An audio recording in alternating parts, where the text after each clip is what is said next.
بسم الله الرحمن الرحيم وبه نستعين فإنه خير ناصر ومعين. Today is 19 September 2010 and we are having session number 4 of MNC2. I hope you all remember what we discussed last week and weeks before, the previous session. We discussed about motion in substance. Do you remember motion in substance? And I wanted to get a correction, maybe not correction, maybe you understood it well. However, some of you in the quiz I had given you had given an answer in such a way that you have thought, some of you have thought, Allah also has got emotion. Because where that thing came from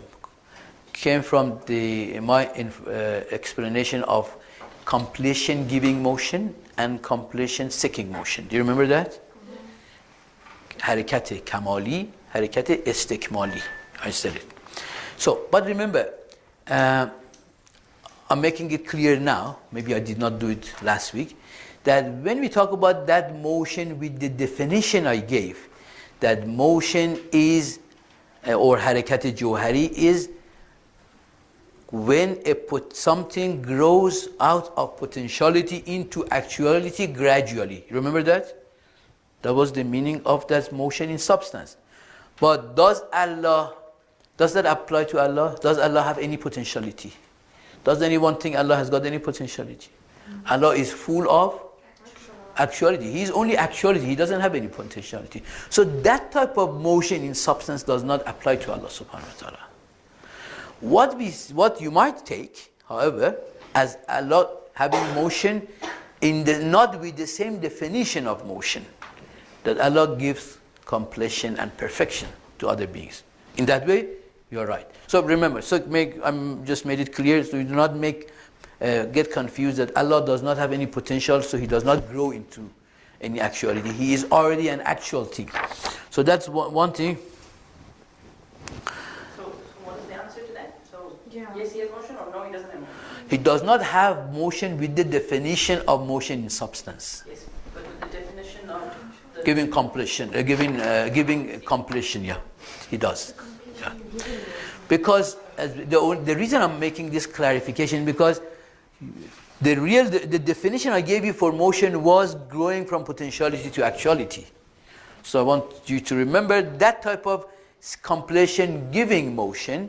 It's not growing from potentiality to actuality. Understand? Those who give completion, they're already actual. For instance, what I know about the knowledge I'm passing on to you, it's not any more potential for me. This is an actuality. I already have that knowledge. Okay? So in that matter, I have no potentiality. I'm only actuality. That's why I can pass on this knowledge to you. So Allah does not have potentiality. You understand, Maria? You understand potentiality and actuality, right? And just quickly touch and say, just to remind ourselves, potentiality is like for a seed. An apple seed has got ability to grow into an apple tree. But an apple tree itself is already an apple tree. It's no potentiality in it. It is actual. So this is actual, the other one is potential. Now,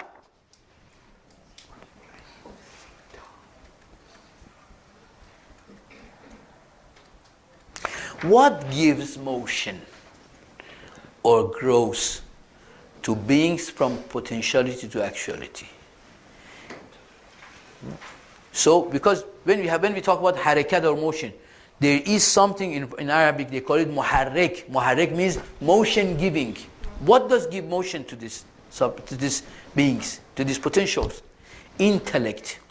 Intellect is the very thing which gives to the potential. When, for instance, Masalan Maryam, when you look at the seed, apple seed, there is a potential. What gives motion to it to grow it from potentiality to the real tree?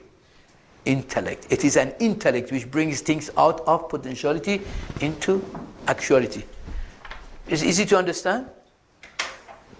So, not only a seed of a tree needs to grow from potentiality to actuality by intellect, even a human embryo, a donkey embryo, a monkey embryo, whatever in the whole universe around you. When you look at the whole universe around you, is full of potentiality. Everything is potentiality. Everything is potentiality growing to actuality. Yes? But are you saying that plants have intellect? No. They don't have intellect themselves. Intellect are bringing them out of potentiality to actuality. And last week I told you, what is intellect? Different intellect? Sorry? Is there three different things? No. You remember what I told you? Intellect. What was intellect? What is the creatures of intellect? I told you. Son, angels.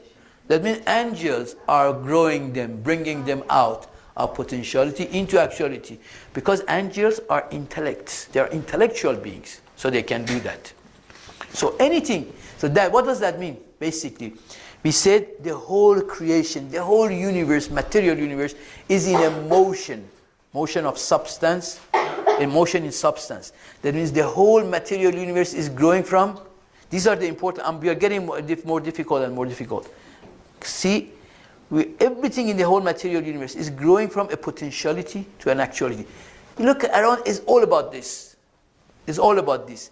What is happening all the time? All the time, matter is gradually growing into a plant. You see that. What is happening? Soil and water and sun and all these, which are all matter, they are making a plant. What is happening to the plant?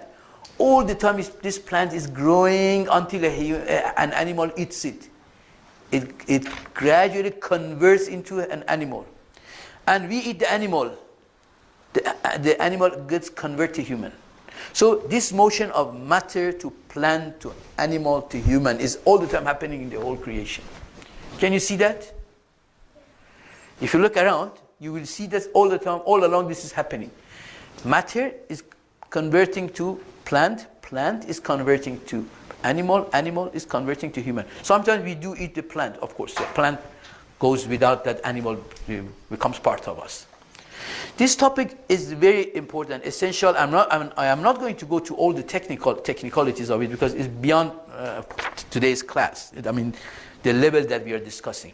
But the thing is, the whole creation is going towards a level of intellectuality from matter, because when it goes from matter to plant, it starts immediately from doing no understanding, no perception, no idrak. It starts to gain a little bit of idrak and perception, right? We know a plant has got perception and understanding. Does it have or not? Yes or no? You're sure or not? A plant perceives or does not perceive? Little bit of perception is there. And that grows is because of that perception.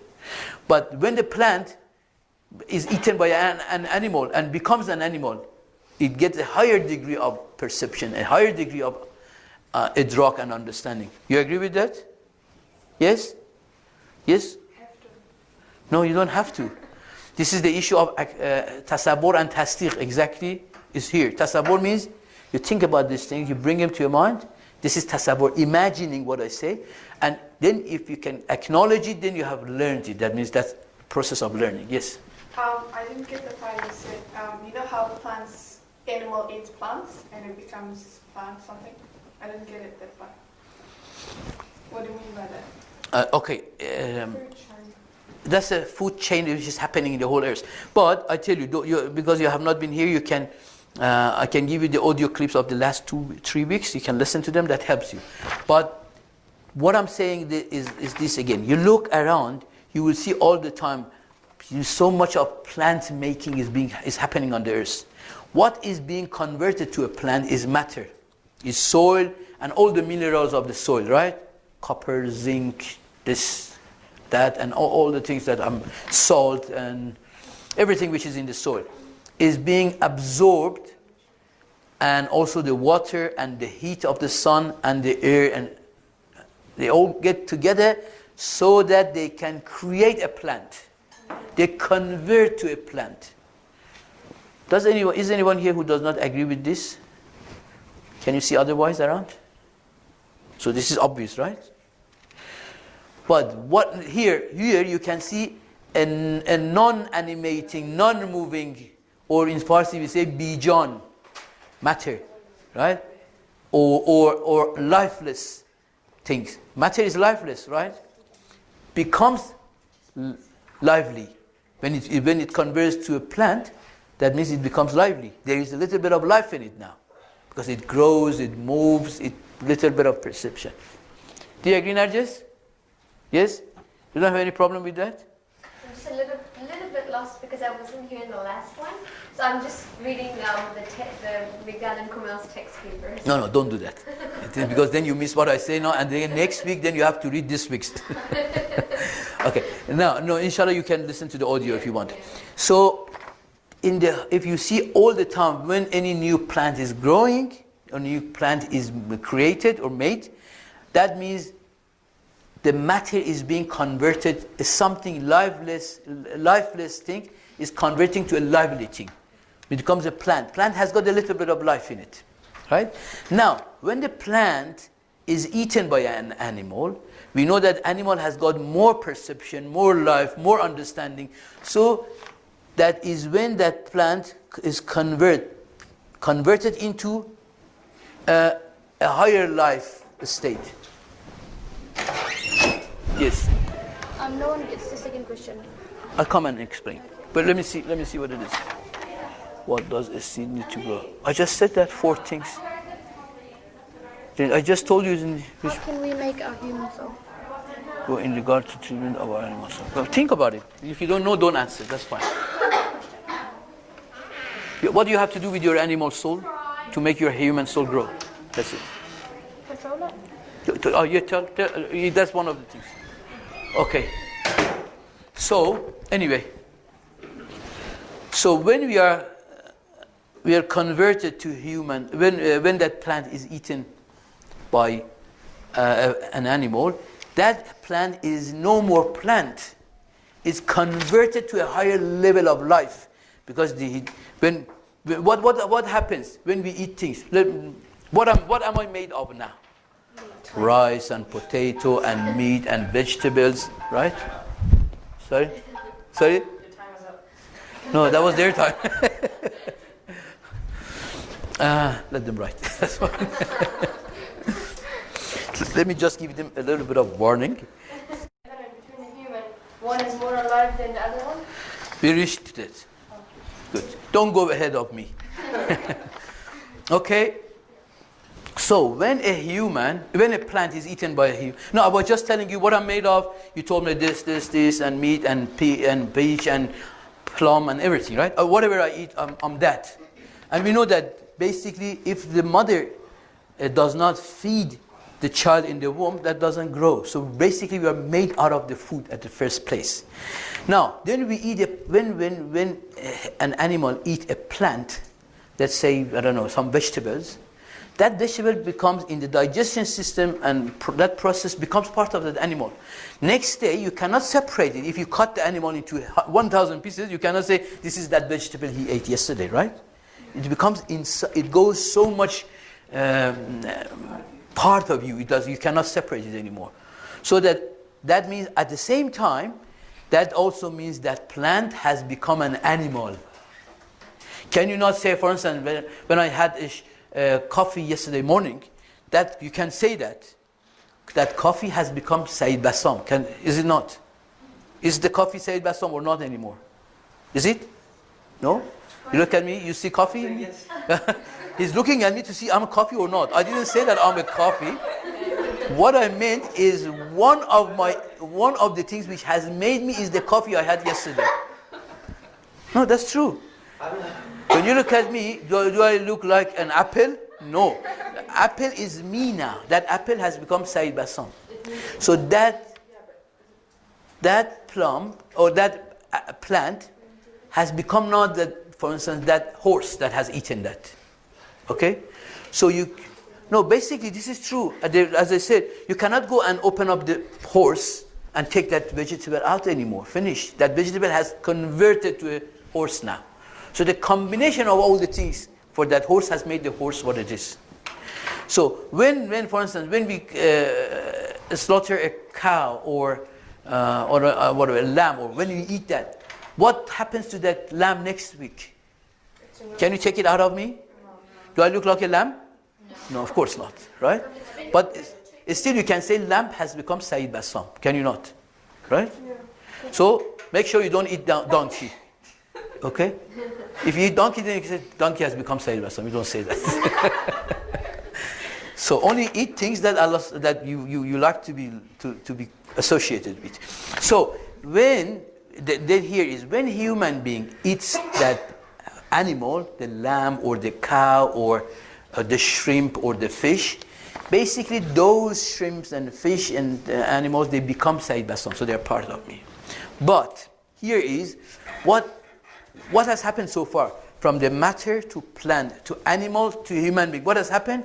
They have been so what has happened? That seed, originally, that seed has lost its seedness. Is being seed. Is no more seed. It's going Ahsan, it has gone to a higher wujud.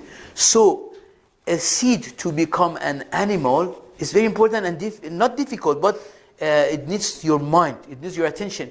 For a seed to become a plant at the first place, it needs to give up its state of seed. When an animal becomes an animal, it's no more a seed. You cannot say this is the seed anymore. So that seed must leave its state of seed, being seed, to become a plant. When the plant is eaten by an animal, that plant has put aside, has left behind its state of planthood. It's no more a plant, is it? So when that plant is eaten by a cow, that state of being plant is no more there. When that cow is eaten by us all here, that cow is no more there. That cow has left behind its state of being a cow. Is this clear? Yeah. You don't need to think a lot about it, but you need to ponder upon later on to see this is happening. So one is, of course, this is a little bit of irfan, but I just say it and pass. So to become something higher, you have to become fani, annihilate yourself. A seed is get annihilated. You understand annihilation? Annihilation?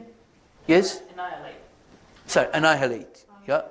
It's not annihilation, so that means totally giving away itself. It's no more there. It's perishing, right? Easier word. A seed needs to be perished. No more exists to become a plant. A plant cannot keep in the state of plant and become an animal. It must give away, it must perish in a state of plant to become an animal. An animal needs to become perish in a state of being an animal, so that he can become a human, right? So you can see the sacrifice of a lower wujud to a higher wujud. So any lower wujud, this is a rule, this is an important rule. Any lower wujud existence to become higher wujud needs association with a higher wujud. Masalan, matter needs to associate with the higher wujud, that's that plantic soul, to bring it up from the matter, to make a soul into a plant. These are the difficult parts. I tell you, you're going to have a challenge to understand this. Go and think about it later on. That seed needs to sacrifice, and to sacrifice its state of seed and associate with a higher wujud to become a higher existence. When a plant wants to become an animal, plant must sacrifice its state of being a plant and associate with a higher wujud, which is an animal, so that it gets totally out of this existence in terms of plant. It's no more plant, but it has become a higher wujud. Now that plant has become an animal. Similarly, an animal must leave itself, perish itself, must sacrifice himself for us to become a human comes to us. So the creation of Allah subhanahu wa ta'ala from the earth, from the lowest thing, is all along going higher and higher and reaching to insan. And what about us? For us to grow to a higher level of being, we have to associate with higher people. Human being, there's no other creature like that. Human beings must associate with higher people. And the highest of the highest of human beings are who? Imams and Masumin and Prophets sallallahu alaihi wasallam. So that is why I give you a hint to see why in Karbala everyone went and fought until the last one was Imam Hussein. Why? This rule applied. Imam cannot go before his people and get killed. Imam must have gone to the battlefront. Of course, if the Imam and all of them are attacked by other people, it depends on who gets killed sooner. Maybe they kill Imam sooner. But when there is an order of going one by one, everyone sacrificed himself for a higher being. Everyone went in front of Imam. Then Imam was the last person who went and fought. Do you understand this? So this is the same rule. This is the same philosophy. This is the same thing that applied here, that a lower wujud must sacrifice itself or himself for a higher wujud. So it gets to a higher status. If Imam Hussein alayhi salam had gone to fight before Habib ibn Mazahir or before Hazrat Abbas, and he was killed in front of them and they had not done anything for it, they would have not elevated to where they are. So this is the rule of important to understand. Is it clear? Was it? Yeah. Yes. Was it interesting? I love this rule. But it's kind of the same thing as when you look at a kingdom. I mean, there'll be a king and a queen, but the army will always go ahead. Exactly. Fight for Ahsan. The only difference there is it's not necessarily the king to be any better than them in their kamal. Because what we are talking about kamal and higher perfection and higher understanding. For them it's just because he has got the ruling power. So they feel that he is. Yes, yeah. But then also you mentioned that things have to get annihilated between these levels to reach a higher wujud. But as a human, that category, even within being a human, you have to get annihilated to reach a higher wujud? Yes. What is annihilation of a human being there? Is you see, we are not talking about physical thing here. When it comes to human being, is you totally resign to Imam. You do it for Imam, and because if you still have selfishness, you wouldn't have done it. Only when you can do it, only when you become selfless. So at that state of selfless, that is a spiritual state, that spiritually you say, who am I? I have to go and do it for Imam. I have to sacrifice for myself for Imam. This is exactly the same state of annihilation, right? That annihilation is spiritual for human, but when you go to backward, in lower states, because they are more physical, it happens physically. So, But do you sacrifice yourself for Imam or for Allah? no, you do it for Imam because of Allah, of course, because it is the rule of Allah. But when you say, no, this is a point that's good that you raise it. We are not worshipping Imam, but we are sacrificing ourselves for this. We want to keep Imam's wujud first. If I'm alive, I don't let Imam die before me. That's why I say I sacrifice myself for Imam. But you have done this rule, Abin, it's important. This rule we are abiding because of the command of Allah. We are abiding the rule of Allah to do that. So there is no problem in that. Okay? But there is a very fine thing here. I really liked her question, her point. There's a very fine point here. That means in a lot of ziyarats and du'as you can find this statement that I'm saying. We reach to Allah through Imams. Don't we read for Imam Zaman alayhi salam, Oh Allah, Allahumma arifni nafsak, wa in lam tu'arifni nafsak, lam arrafni Imam, Rasulek, for instance. Oh Allah, make ourselves known to us, yourselves known to us. If you do not make yourself known to us, I do not know your Prophet. If Prophet does not make himself known to me, I will not know Imam. Okay? So that means true ma'asum, and we reach to Allah subhanahu wa ta'ala.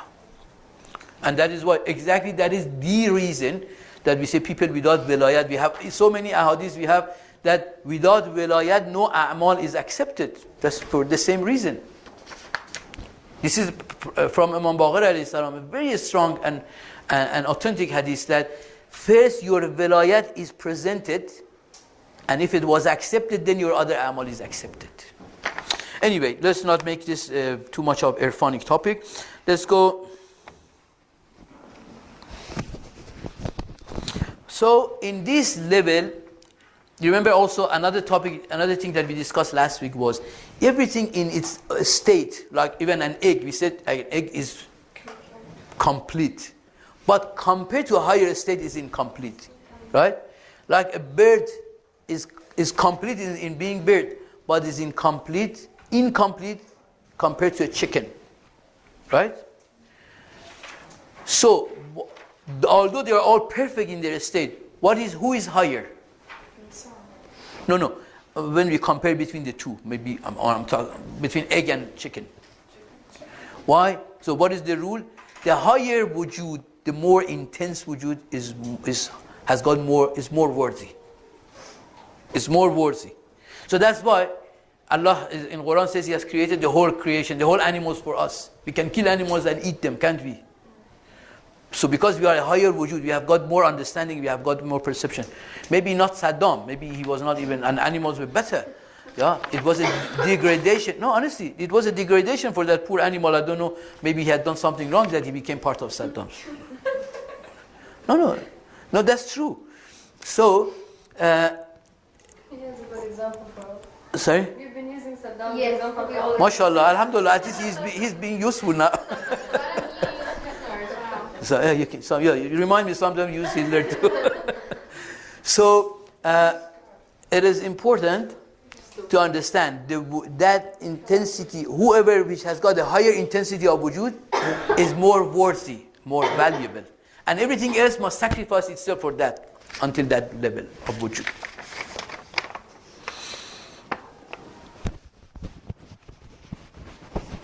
Okay, now I want to bring to you a very important topic.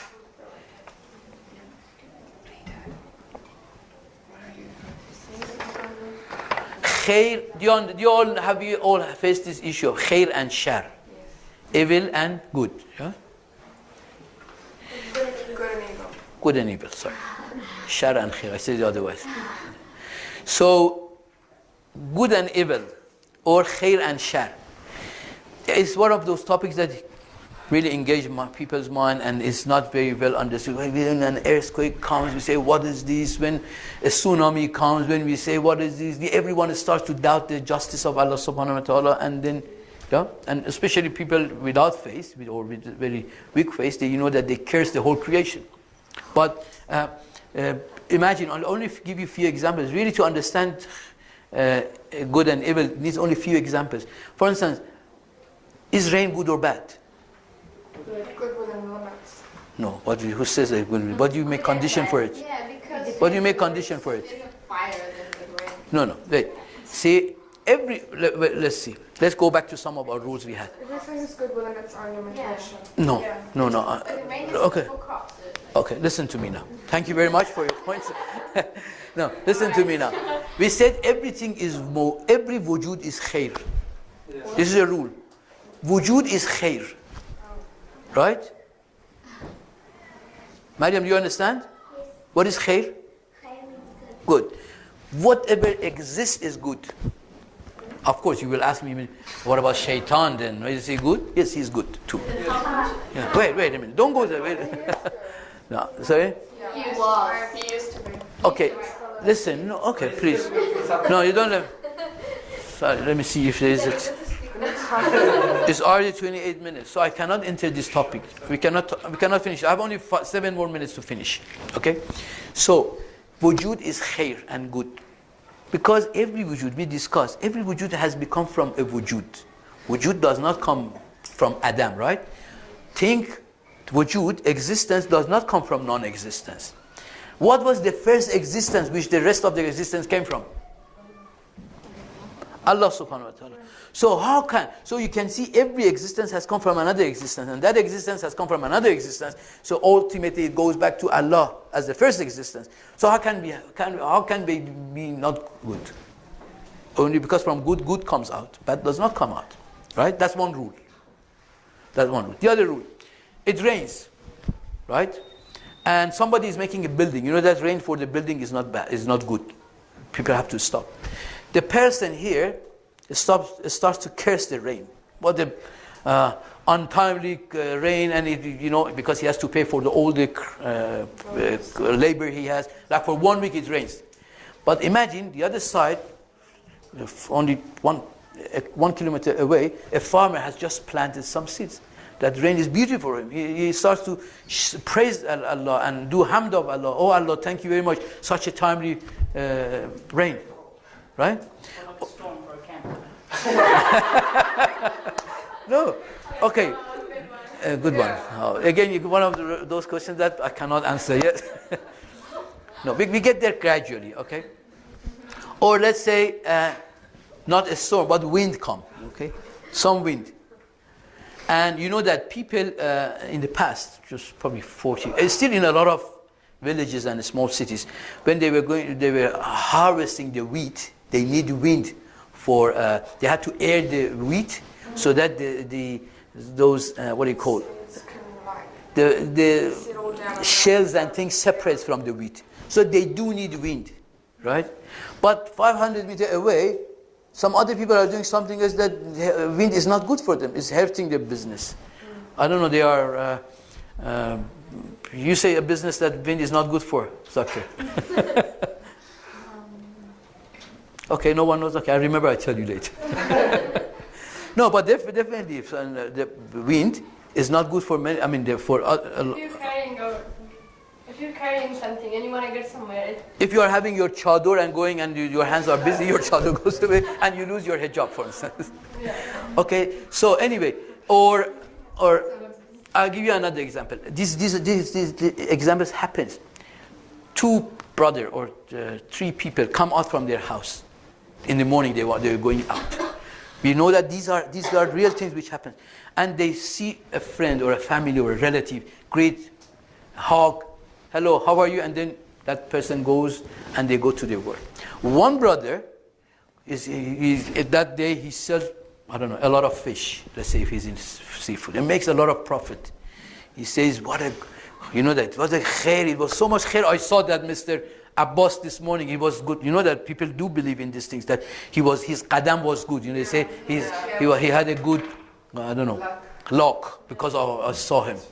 The other brother, some of he's in business of, I don't know, cucumber. His cucumbers go rotten, so he cannot sell them, and he makes a big loss. And he cursed that Abbas Agha that he had seen in the morning. And said, look, what a bad luck and bad qadam he was for me. But basically, did this have anything to do with their business? So people, what I want to conclude from this, a lot of good and evil is made by people. There is no reality in it. These are only superstitions that people make up. Okay? But when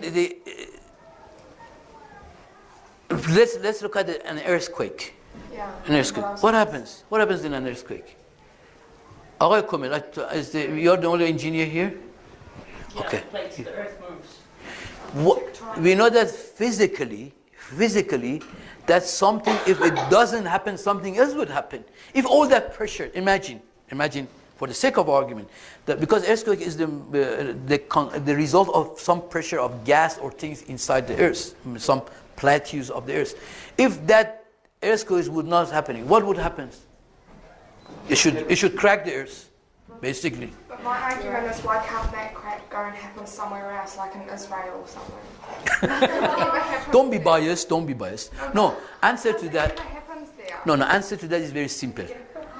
Answer to that is very simple. Because she's right. A lot of times we think, why everything is happening to us Muslims, masalan, or in this here. But it's not always about Muslims. It happens a lot in India. Sometimes it happens in China. But the thing is, this is a very important issue. Why that earthquake doesn't do anything in Japan? Why? The same 7 Richter, we call it Richter or Richter. Right?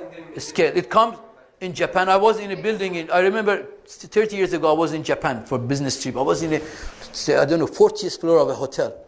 And that was my first time I had gone to Japan. First night. And I slept, and in the middle of the night I was tired, and I woke up and I wanted to see what time is it. I looked at the clock beside me, and then I saw everything is going like this. Honestly. And I closed my eyes. I said, okay, maybe I find myself in the next 10 seconds in the first floor. And maybe annihilated and become rumbles. What do you call it? Rubbles. Okay? But no, the point here is, those people who have used their mind and technique and make good houses, they don't get damaged. But the people of poor Bam in Iran, 4 or 5 years ago, if you remember, 100,000 people got killed with a scale, with much lesser scale of earthquake which happens in Japan had happened there. Why? But they're poor as well. Yeah, but they still poor can use his mind. Where can they get the money and stuff from to construct? No, but wait, let me go one by one. This is one. One thing is, it is people can make themselves up. But what about tsunami? Then you can tell me, what about tsunami? What people do about tsunami? Right? The thing is, number one, whether it happens to what type of people happens and to what type of people doesn't happen, we do not know those things. But we know one thing for sure in Quran. Allah subhanahu wa ta'ala has said that there is something called istidraj in Quran. That means sometimes Allah gives more time to sinful people. He wants them to forget about him. Because you know that, by all of us, we know that by experience. The moment we hit any difficulty, we remember God. Allah doesn't want them to remember him anymore. Because they have done so much bad, they have been so much sinful. Istidraj means Allah leaves them on their own. Let them enjoy. Yeah, in this world. Let them enjoy, let them be more happy, make billions of dollars, have so many houses. But this is not the end of the world, because at most it's 60, 70, 80 years. What about after that? So I said that to tell you we don't know why some places earthquakes come, some doesn't. But the other thing is, I think these are all physical laws. Allah does not say, oh, earthquakes, now you go there. Allah has created some, some forces are working in the whole universe. And within those forces, one of the things is when this happens in somewhere, there is so much pressure. As I told you, Komel probably knows better than me. If that thing does not move, that means probably it must crack the earth. Okay? Crust? Okay, sorry, crust. Sorry? Yes. But things like this, we always say that there must be some khair in it, like that. But no, I didn't say it's khair for. No, that was not my statement. I said it is khair because it's wujud. But now, just like that wind I told you, or about that rain I told you, looked khair for the person who was just planted seeds, and looked shar for the person who was building a house. But you're saying it is khair. I'm saying wujud is khair. Yes, so everything is khair. Yes. But I did not say it means it is khair for you apparently at the moment.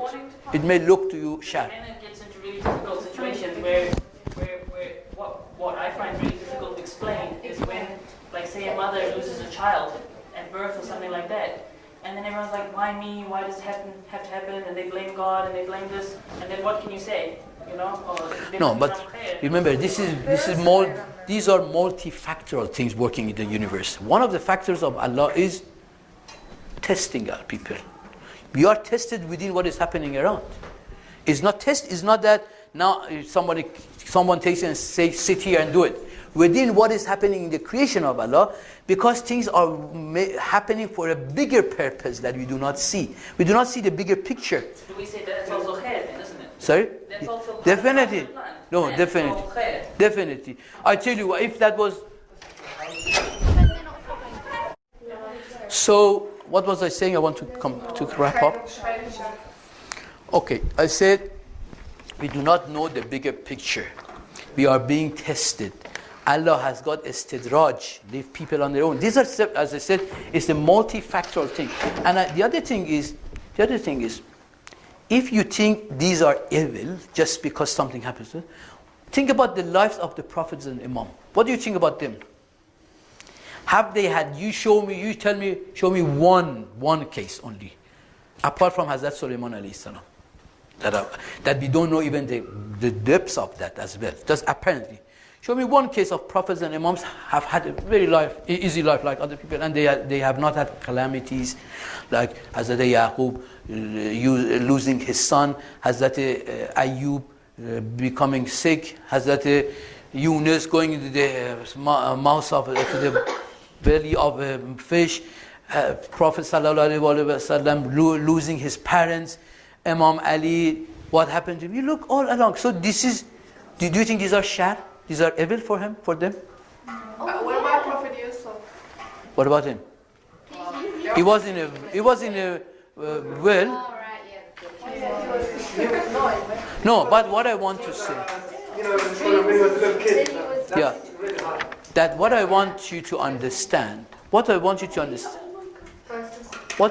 to take from this issue of khair and shar, and think about it. Remember, this is not an easy issue, but mashallah, alhamdulillah, you have got now the background to understand. If you have to be able to see the bigger picture, but we are not able to see it. Let me finish. The bigger picture, as I've given you this example, I said, when an ant is moving on the leg of an elephant, he does not see the elephant. He cannot see this is an elephant. Say, what is this? Why? How the hell? Who the hell has made this bumpy road? You know. But if that knee was not there, you know what the weight it carries of that elephant. So because the point is that ant cannot see the bigger picture, and we know that. I think this is from one of the imams, that ants, they think God has got horn like them, you know. They have got two, what do you call it? Horn, antenna. So they think also God has got antenna. So that means we do not see the bigger picture. Put these things together, and then the issue of evil and good and evil is resolved for you. We do not see the big picture. Whatever comes from wujud is khair, because wujud is khair, because the first initial wujud has come from Allah subhanahu wa ta'ala. It cannot be shar. And also we are being tested all along in the life, and all prophets and imams have had all what you call evil, which is not evil, all difficult life and calamities in their lives. And we have got istidraj, means Allah giving time, leaving people on their own. So when you put all these things together, you will see there is no shar and there is no evil. What about the devil himself? For next week, inshallah. Ask, yeah. People think like, shaitan, why God created shaitan but actually what God created shaitan was because he wanted to test the people. So for people to become a high level, you need a high opponent to exactly. Yeah, that's one of the very simple and good examples. Even of your Nafs as well. Yeah, but you're right, absolutely. But I've given you this in a lecture series or lecture 4 years ago. And I said, I gave 4 sessions about, you remember that, yeah? About shaitan. Yes. I called it shaitanology. That in that, I said shaitan is also mazhar, manifestation of one of Asma'ullah. We have not spoken about this. Maybe we have just touched it. Every name of Allah, every Asma'ullah needs a manifestation outside. Something manifested. Right? So we read in Dua Joshan Kabir in this ayah. Did we not read, O Ya Hadi, O Ya Muzil? What is Muzil? Muzil means misguider. Yeah. Right? Hadi means guider. So the name of Hadi of Allah, which is guiding, here we have got all Imams and Masumin. What about the Masar and manifestation of the name of Muzil, misguider? Shaitan, that's the name of. So everything is representing Asma'ullah on the whole creation. So we leave it. This is an interesting topic in these 3-4 sessions itself for Shaitan, not in this Marefat Nafs. Bar Muhammad wa al Muhammad salawat.